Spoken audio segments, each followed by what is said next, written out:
तर रायगड आणि नाशिकच्या पालकमंत्री पदावरनं गेली 2 वर्ष राज्याच्या राजकारणामध्ये रणकंदन माजलेलं होतं। रायगडचे पालकमंत्री झाल्यानंतर भरत गोगावले यांनी त्यांचा खास कोट घालून आता कामाला सुरुवात केली आहे। स्वतः भरत गोगावले आपल्या सोबत आहेत। गोगावलेजी, स्वागत आहे आपलं एनडीटीव्ही मराठी। यापूर्वी त्यांना वारंवार एकच सवाल विचारला जात होता, पालकमंत्रीपदी तुम्ही विराजमान कधी होणार, आणि यावर ते वारंवार हेच उत्तर देत असत की लवकरच पालकमंत्री पदाची माळ आपल्या गळ्यात पडणार आहे, आणि तसा विश्वास त्यांनी वारंवार व्यक्त केलेला होता। अखेर पालकमंत्री पदाची माळ गळ्यात पडलेली आहे, आणि त्यानंतर त्यांनी आमच्याशी बातचीत करत असताना एक महत्त्वाची बाब अधोरेखित केलेली आहे, आणि संयमाचं फळ गोड असतं असं सुद्धा त्यांनी म्हटलेलं आहे। पुन्हा एकदा जाऊयात भरत गोगावले यांच्याकडे। भरतजी, स्वागत एनडीटीव्ही मराठीमध्ये, आणि अर्थातच पालकमंत्रीपदी वर्णी लागल्याबद्दल आपलं पुन्हा एकदा अभिनंदन।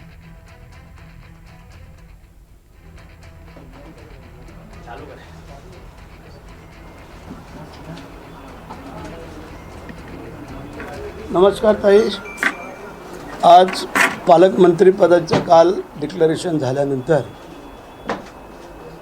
आज फार समाधान आहे आम्ही की गेल्या अनेक महिन्यातली जी काही आमची इच्छा होती ती काल श्रावणी सोमवाराच्या पहिल्या श्रावणातल्या सोमवारी डिक्लेरेशन केलं। आदरणीय मुख्यमंत्री देवेंद्र फडणवीस साहेब, त्यानंतर एकनाथ शिंदे साहेब, सुनीता वहिनी पवार यांचे मी आभार मानतो।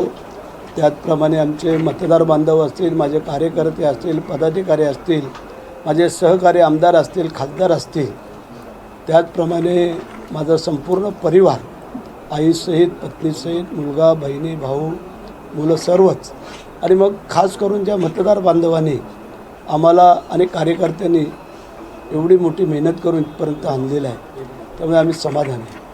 आता जिल्ह्याचं मिशन आहे आमचं की जिल्ह्यामध्ये काम करत असताना सर्वांना बरोबर घेऊन जाऊन या जिल्ह्याचा विकास साधणं आणि सगळ्यांना बरोबर घेऊन जाणं, विचारविनिमय करणं। मग आमचे अधिकारी वर्ग असतील, आमदार असतील, खासदार असतील, आमच्या जिल्हा परिषदचे अध्यक्ष सदस्य असतील, पंचायत समिती असतील, नगरपालिका नगराध्यक्ष, नगरसेवक, ह्या सगळ्यांना बरोबर घेऊन या जिल्ह्यातल्या 15 तालुके आणि त्यांचा सगळ्यांचा विकास करणं हे आमचं ध्येय आहे। कोणती महत्त्वाची कामं रायगडमधली अजूनही प्रलंबित आहेत असं वाटतंय, आणि ती आत्ताच्या आत्ता तातडीनं हाती घेणं गरजेचं आहे? अशा कोणत्या कामांना सुरुवातीला हात घालणार आहात?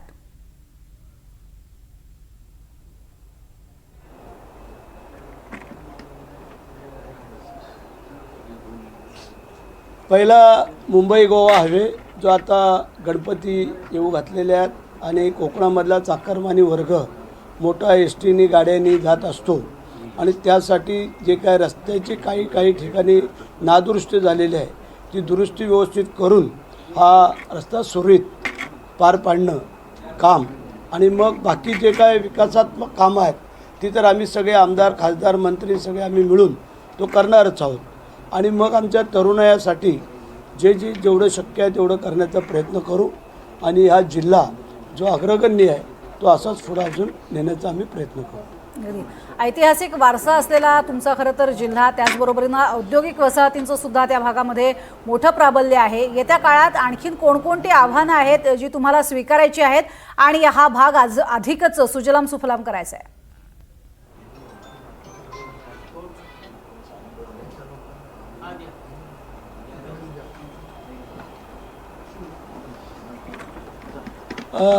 आव्हानं काय असं काय वाटत नाही, आणि जे आव्हानं असतील ती पेलणं आमचं कर्तव्य आहे, कारण आम्ही शिवाजी महाराजांच्या पुण्यन पावनभूमीतले मावळे म्हणून काम करतो आहे। त्याच्यामुळे आव्हानाला तोंड देणं हे गेल्या अनेक वर्षापासून आमच्या अंगी पडलेलं आहे। त्यामुळे कुठलंही आव्हान असलं, विरोधकांचं असो किंवा अनेक कोणाचं असो, त्याला सामोरं जाण्याचं काम आम्ही सर्व मिळून करू, हा मला पूर्ण विश्वास आहे। अगदी बऱ्याच संघर्षानंतर तुम्हाला हे पद मिळालेलं आहे, आणि यापूर्वीचा काळ जो होता तो बऱ्यापैकी संघर्षमय होता, त्यानंतर बऱ्याच तडजोडी आणि मग मिळालेलं हे पद, त्यामुळे पदाचं वैशिष्ट्य खूप वेगळं आहे। कोणकोणती कामं अजूनही तुम्हाला वाटतात की गेल्या काही वर्षात, पावणे 2 वर्षामध्ये अजूनही झालेली नव्हती, जी प्रामुख्याने अगदी मार्गी लावणं तातडीनं गरजेचं आहे? जसं तुम्ही रस्त्याचं सांगितलंच, मुंबई गोवा हायवेचं, पण त्याबरोबरीने इतरही महत्त्वाची काही कामं प्रलंबित आहेत अशी?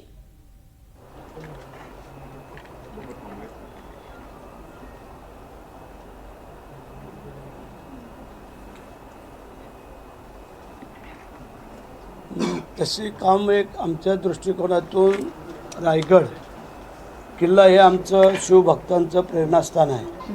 महाराष्ट्राच्या देशाच्या कानाकोपऱ्यातून शिवभक्त येत असतात. रायगडवरती 2-3 कार्यक्रम होत असतात. शिवाजी महाराजांची पुण्यतिथी, शिवाजी महाराजांचा राज्याभिषेक सोहळा, जिजाऊ माँसाहेबांची पुण्यतिथी, ह्या सगळ्या गोष्टी तिथं होत असतात आणि त्यासाठी तिथे एक शिवसृष्टी होणं अपेक्षित आहे. एकनाथ शिंदेसाहेब मुख्यमंत्री असताना त्यांनी ते मंजूर केलेले आहे. आता देवेंद्रजी फडणवीस साहेबांना आम्ही सांगितलेलं आहे आणि त्यांनी मान्यताही दिलेली आहे. थोडा खर्च वाढणार आहे, ते एक आम्ही करतो आहे. चवदार तळे ज्याला पुढच्या वर्षी 100 वर्ष पूर्ण होत आहेत आणि त्याचं सुशोभीकरण करणं, तिथे आम्ही याच्या अमृतसरच्या धर्तीवरती पाणी शुद्धीकरणाचं काम ते हातामध्ये घेतलेलं सुरू आहे.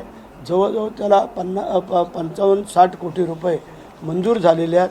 कामाला सुरुवात झालेली आहे आणि पुढच्या वर्षी ते आम्ही आणखीन व्यवस्थित करू.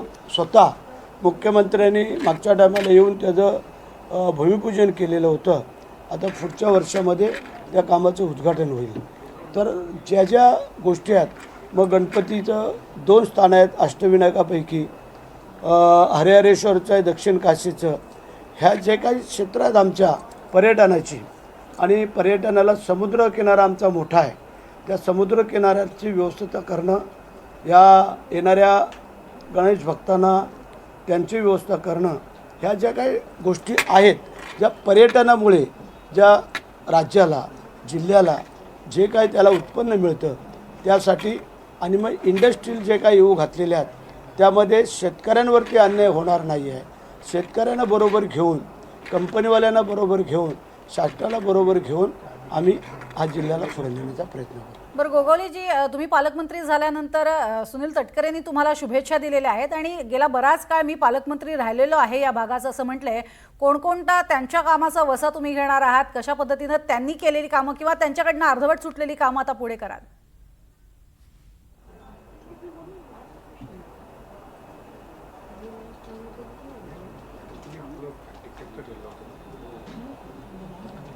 जे असं आम्ही मगाशी सांगितलं, आता आम्ही महायुतीमध्ये आहोत, विरोधक कोणी नाही आहे. 2 खासदार आमचे आहेत, 7 आमदार आम्ही एकत्र आहोत. जिल्हा परिषद आमच्याकडे आहे, पंचायत समिती आहे, महानगरपालिका, नगरपालिका, ह्या सगळ्या गोष्टी, अनेक ग्रामपंचायती, ह्या सगळ्या आमच्याकडं असल्यामुळे आम्ही सगळे मिळून काम करू. एखादा जर काय सल्ला घ्यायचा झाला तरी आम्ही त्यांना विचारू, काय त्याच्यामध्ये कमीपणा नाही आहे. ते अनुभवी आहेत, आम्हालाही त्याची कल्पना आहे आणि त्यांनी जे काही कामं केलेली आहेत त्या धर्तीवरती जर काही कुठले राहिलेले असतील, अन्य काही नवीन घ्यायचे असतील, तर आम्ही एकमेकांच्या विचाराधीन राहून आमचे 7च्या 7 आमदार, 2 खासदार, जिल्हा परिषद अध्यक्ष, या सगळ्यांना बरोबर घेऊन आम्ही या जिल्ह्याचा विकास करू. नक्कीच. धन्यवाद आमच्याशी बातचीत केली त्यासाठी भरतजी, आणि पुन्हा तुम्हाला शुभेच्छा. तुमच्या येत्या कार्यकाळ जो आहे तो सुद्धा तुम्ही गाजवाल अशी अपेक्षा व्यक्त करूयात. तर भरत गोगावले यांनी भाष्य केलेलं आहे आणि येत्या काळामध्ये अर्थातच तटकरे यांची मदत मोठ्या प्रमाणात होईल असा विश्वासही त्यांनी व्यक्त केलेला आहे, कारण त्यांचा अनुभव देखील दांडगा आहे असं त्यांचं म्हणणं आहे.